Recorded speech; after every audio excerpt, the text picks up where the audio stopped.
Hi everyone, this is Streak of Emerald here. This video is kind of different to my usual style of content, not that much of it exists to begin with, but I don't care. Because I'd like to speak about the Wuthering Waves anniversary drama for a bit. As far as I'm concerned, Kuro built this shaky foundation for themselves by selling their game as a Genshin killer and themselves as being a more moral alternative to MiHoYo. The entire reason for this game's success outside of China to begin with was people being sick of Genshin and hating MiHoYo for one reason or another. All things considered, it should have gone the way of the dodo just like TOF did because of how abysmal the launch was. The only reason for this game's success was that negative sentiment towards Genshin had reached a sufficient boiling point at the time of Wuthering Waves' release.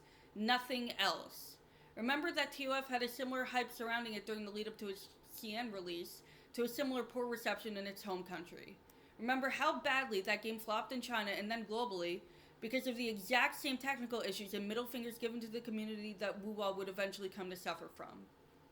Remember all the damage control compensation that Kuro gave after WuWa's disastrous launch? That might have pacified the global audience, but not the CN players. The game's failed in China, especially as compared to expectations, because CN audiences don't put up with bad launches from a company that already had a bad launch in PGR. As far as I'm concerned, this anniversary drama is just the chickens coming home to roost.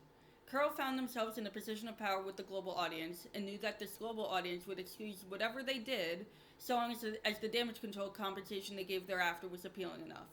What they didn't anticipate was the global players seeing the Chinese players' reactions and copying it.